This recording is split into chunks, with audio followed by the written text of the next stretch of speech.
അല്ലേ? രാവിലെ പോയി, നൗഫല് പോയി. നമ്മൾ അന്നൊക്കെ ആ ബീച്ചിൽ പോയിട്ടാണ് പാട്ടാടിയ. എന്താ റഫീഖ നല്ല ചർച്ചയിലുള്ള സംഭവം? പോയപ്പോ ഞങ്ങൾ ബീച്ചിൽ പോയിക്കാണ്ട് പ്രോഗ്രാം എന്തെയുണ്ടോ? പ്രോഗ്രാം ഒന്നുമില്ല, ഞങ്ങളിങ്ങനെ വെറുതെ മഴയൊക്കെ അല്ലേ? നല്ല നമ്മള് മറ്റേ അന്ന് കടപ്പുറത്ത് ഇല്ലാണ്ട് പാട്ടാടുക ഒക്കെ പഴയ കാലത്ത് പഴയ മാപ്പിളപ്പാട്ടൊക്കെ പാട്ടൊക്കെ എല്ലാരും ഉണ്ടാവുമ്പോ ഒരു രസമാണ്.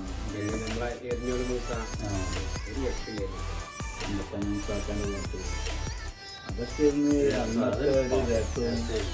പിന്നെ നമ്മളവിടെ ആ ക്ലബിൽ ഇരുന്നാണ്ട് കുട്ടി പാടിയിരുന്നത്. അതേമാതിരി ആ കടപ്പുറത്ത് നമ്മൾ അത്ര ആൾക്കാരടി പോയി ഞങ്ങൾ പാടി. എത്ര ആൾക്കാർ ഭയങ്കര ഭയങ്കര ആളുകൂടി. ഈ പഴയ പാട്ട് ഇന്നത്തെ കുറെ പാട്ടുകളൊന്നും പോരാട്ടാ. പാട്ടുകൾ നമ്മൾ എന്തായാലും അംഗീകരിക്കണം. എല്ലാരും കഴിവുകൾ നമ്മൾ അംഗീകരിക്കണം. പക്ഷെ പാട്ടൊക്കെ അന്നത്തെ പാട്ടാണ് ഇവിടെ ഒരു ഗായകൻ നമ്മളെ ഈ ആട്ടിയിലുണ്ടായിരുന്ന പാട്ട് മരിച്ചു. നല്ല നല്ല പാട്ടുകൾ പഴയ കാലത്തെ പാട്ടുകളായിരുന്നു. നമ്മൾ ഏരിയമാക്കാന്റെ പാട്ട് തന്നെ ഉണ്ട്. നമുക്ക് ഓരോ പാട്ടൊക്കെ കേൾക്കുമ്പോ നടക്കുന്ന സുഖത്ത് നമുക്കുണ്ട് നാട്ടിലേ പതയന്തെന്നാളെ ഉണ്ടോ നാളെ കിടക്കുന്ന കബറന്ന ഭയങ്കര വീട്ടിലേ കബറന്ന ഭയങ്കര വീട്ടിലേ.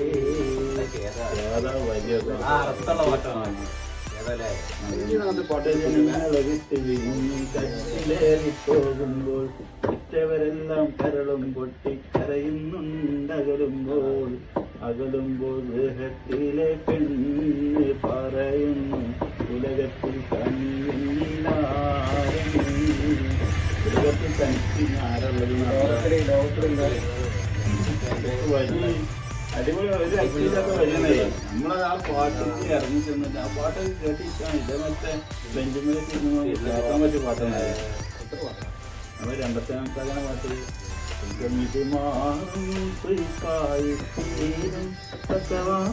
മൗത്തിന്റെ നേരം ചികിത്സ സ്വീകരിക്കാതെ നീറും സമയം പിന്നെ ചോഴിക്കും എല്ലാരും. നമുക്കൊരു പാടുമ്പോ തന്നെ നമുക്കൊരു മനസ്സിന് ഭയങ്കര നമ്മള് അർത്ഥം മനസ്സിലാക്കാൻ പറ്റിയ പാട്ടാണ്. അതായത് ഇപ്പത്തെ പാട്ടില് നമുക്ക് അർത്ഥം എന്താണെന്ന് അറിയില്ല, എന്താ പാടുന്നതിന്റെ നമുക്ക് ആ ട്യൂണ് നമ്മൾ മനസ്സിലാവും. അത്ര ജഗമുഖ പാട്ടുകളുണ്ട്. കൊറേയൊക്കെ അങ്ങനത്തെ പാട്ടുകളായി. ഇപ്പൊ ഞങ്ങക്ക് ഗൾഫിൽ അങ്ങനത്തെ പാട്ടുകൾ കിട്ടുന്നുണ്ടാവില്ല. നമ്മളെ കൂടെ അത്യാവശ്യം പാടുന്ന ആൾക്കാരുണ്ടല്ലോ. ജാബിർ പാടും അത്യാവശ്യം, അതായത് റാഫി പാടും. അതൊക്കെ ജാബിർക്ക് നല്ല രസമുള്ള സൗണ്ടാണ്. പക്ഷെ പോയി ആള് ഗൾഫ് പോയി. ആള് പാട്ട് പഠിക്കുന്ന സംശയമുണ്ട്. ഭയങ്കര പ്രോത്സാഹനം. ജുനൈദ് പാടല്ലോ, സൂപ്പർ മലപ്പുറത്ത് കഴിഞ്ഞ ആഴ്ച നമ്മളിപ്പോ അവിടെ നമ്മളാ ചെട്ട് രണ്ട് ഇത് വെച്ചാണ് പാടി. അവന്റെ അപ്പുറത്ത് ആൾക്കാർ നടന്നു പോകുന്നു. അവന്റെ സൗണ്ടല്ല സൗണ്ട്. ജുനൈദ് പാട്ട് പഠിക്കുന്ന സംശയം. ഇപ്പൊ അടുത്ത കാലത്ത് എന്താ ഉഷാറായിക്കണം. പാട്ട് അതൊരു കോഴ്സാണ് പഠിക്കണം. പാട്ടിനെ നമുക്ക് എളുപ്പം പ്രോത്സാഹിക്കണം. പക്ഷെ അത് അങ്ങനത്തെ പാട്ടുകളാകുമ്പോ നമുക്ക് കേട്ടിരിക്കാൻ രസമാണ്. അപ്പൊ നമ്മള് ജസ്റ്റ് ഈ ഒരു ബെഞ്ചിന്റെ അടുത്ത് ഇരുന്നപ്പോ അങ്ങനെ ജസ്റ്റ് ഇങ്ങനെ ചർച്ച ചെയ്താണ്. അപ്പൊ അപ്പൊ എന്താ വെച്ചാൽ നമുക്ക് പാട്ട് ഇങ്ങനെ ഇതാക്കപ്പോഴൊരു ഇത്.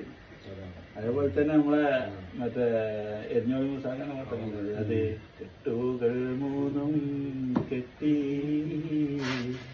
കട്ടിലിൽ നിന്നെഴുന്നേറ്റി മരണത്തെ കുറിച്ചുള്ള ഒരു പാട്ട്. ഒരു ദിനമുണ്ടൊരു യാത്ര, ഒരു മടക്കമില്ലാത്ത യാത്ര. അങ്ങനത്തെ ഒരുപാട് പാട്ടുകൾ ഇപ്പൊ നമ്മളെ ആ പേരെന്താന്ന് എനിക്കറിയാട്ടോ. ഈ പെൺകുട്ടിയോ അല്ല, കൊടുങ്ങല്ലൂരുള്ള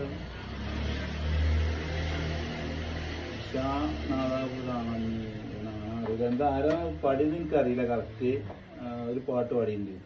പള്ളിക്കാട്ടിലെ കശുമാവിൻ ചോട്ടിലെ മൈലാഞ്ചി ചെടിമാടി വിളിക്കും, അങ്ങനെ ഒരു പാട്ട്. അത് അതൊക്കെ നമുക്കൊരു മനസ്സിന്റെ ഉള്ളിൽ ഹൃദയത്തിൽ കീറുന്ന ഒരു പാട്ടാണ്. കാരണം മരിച്ചു കഴിഞ്ഞാൽ എന്തെങ്കിലും മൈലാഞ്ചിന്റെ അത് വെക്കും മുമ്പ്. അത് കഥകൾ പറയാനല്ല, കവിതകൾ പാടാനല്ല, മണ്ണോട് ചേർന്ന് മണ്ണായി തീര. അതൊക്കെ ഇപ്പൊ ഇറങ്ങിയ പാട്ടാണ്.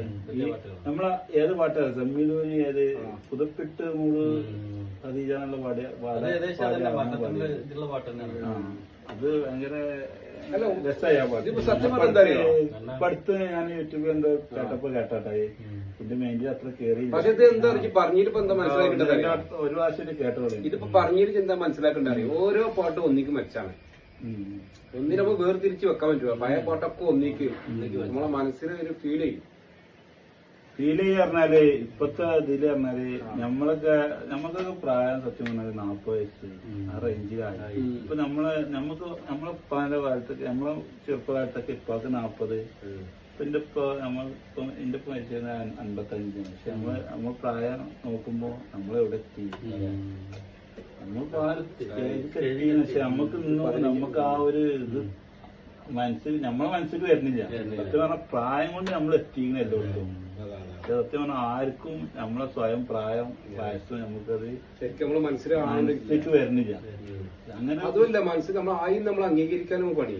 അതായത് ഇപ്പൊ ഇപ്പത്തെ കുട്ടികള് ഇപ്പൊ നമ്മളെ മക്കളെ തന്നെ ഇപ്പൊ എടുത്തി എത്രാം ക്ലാസ് ഇപ്പൊ നമ്മളൊക്കെ ഉള്ള ആൾക്കാരെ മക്കളെ കെട്ടിച്ചയച്ചു. നമ്മള് ഇപ്പോഴും ആ പ്രായം ചെറുപ്രായം എന്നുള്ള രീതിയിൽ നമ്മൾ നിൽക്കുകയാണ്. നമുക്ക് ആ ക്രിക്കറ്റും ആ ഫുട്ബോളും ആ അങ്ങോട്ട് റീലെടുത്ത് ഇങ്ങോട്ട് അത് തന്നെ സംഭവം അല്ലേ? ശരിക്കും പറഞ്ഞാൽ അതിന് നമ്മൾ വിട്ടിട്ടില്ല. പക്ഷെ അത് പറഞ്ഞാൽ അങ്ങനത്തെ ലെവലിലാണ് നമ്മൾ പോയിക്കൊണ്ടിരിക്കുന്നത്. എന്തായാലും കാര്യത്തോടെ എത്തുന്ന കാര്യം തന്നെയാണ് വേറെ കാര്യം.